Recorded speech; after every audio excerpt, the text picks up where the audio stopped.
to set a few things straight with regards to electrochemistry.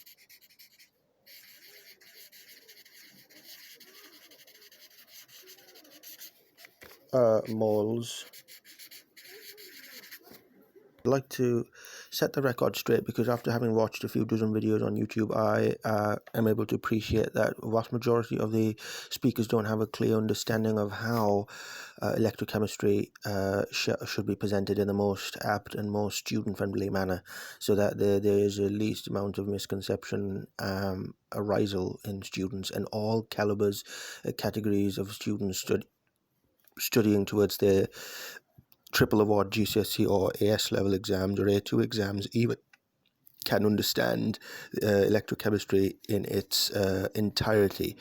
I believe the cementing of the basic concepts is essential, hyper essential, and quintessential before you can start calculating electrochemical, carrying out calculations for electrochemical equations and questions and whatnot.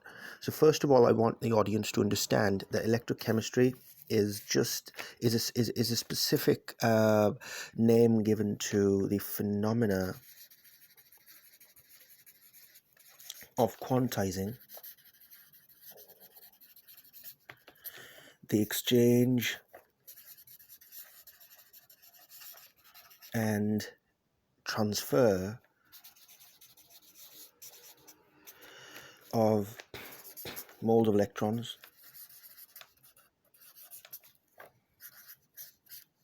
and the associated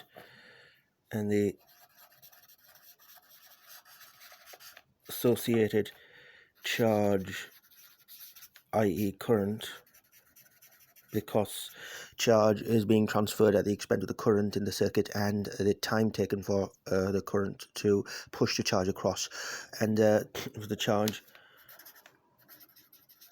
and time charge and all the associated charge along with. So phenomena of quantizing the exchange and transfer moles of electrons and the associated charge, current and time along with. So it doesn't, I mean, what we have to realize when it comes to electrochemistry, in electrochemistry, even this is an electrochemical equation. It doesn't have to be a salt bridge and an electrical circuit and a capacitor in there for it to be an electrochemical equation.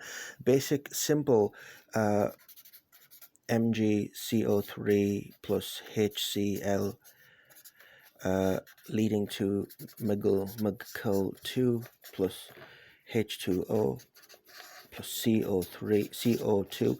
This is also an electrochemical equation because it's a redox equation. Since all chemical phenomena contain redox, and wherever redox is, there will be electrochemical phenomena, and electrochemical phenomena measured in moles, just like nuclear chemistry or reactions of solids, stoichiometry of solids, liquids and gases. So you have to understand that electrochemistry is quantizing the exchange and transfers of moles of electrons and the associated charge and current with it. That is ubiquitous in every equation across the board, whether it's nitrates, hydrides, carbonates, phosphates, bicarbonates, phosphonates, ligand dendrites, hydrides, whether it's chlorides, bromides, iodides, whether it's metalloids, and especially metalloids.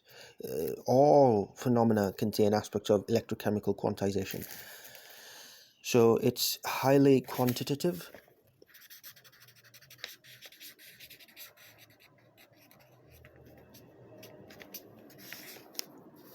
and it's stoichiometric.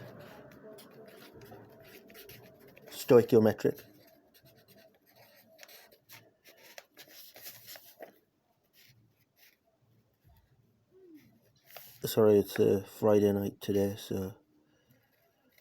And redox, and all of them are redox as well.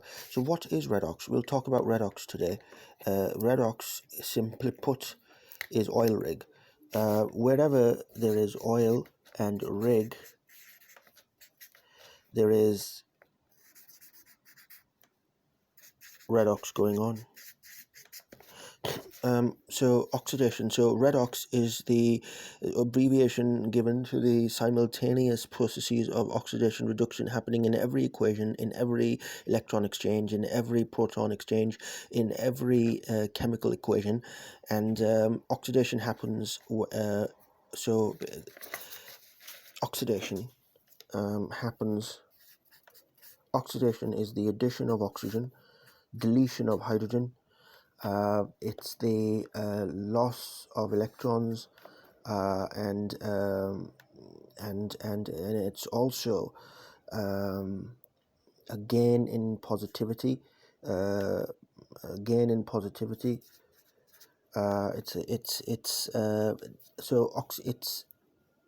Oxidizing. It's perpetrated by oxidizing agents that oxidize to oxidize, but are reduced in the process. So oxidizing agents oxidize the oxidants, but are reduced in the process, whereas reduction is the opposite. It's the deletion of oxygen, addition of hydrogen, gain of electrons, and an overall gain in negativity. And reduction is perpetrated and propagated by reducing agents upon the reductant, and it leads and the reducing agent is oxidized in the process.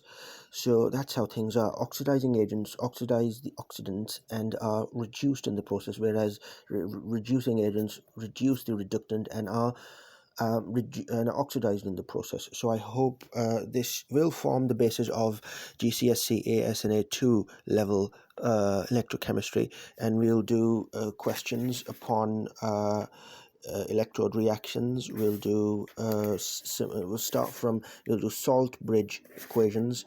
We'll gain a basic understanding of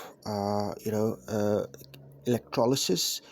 Of course, electrochemistry would include electrolysis, so that was without any assumptions nonetheless. And I'll show you how anions go to anode and cations go to cathode, and cathode gets oxidized so it can reduce, and anode gets reduced so it can oxidize. An anode is an oxidizing agent, and a cathode is a reducing agent. So that having said,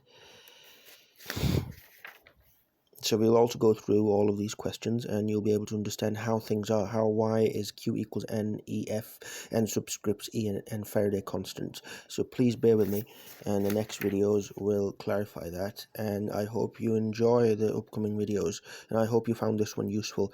Wish you all the best, and take care.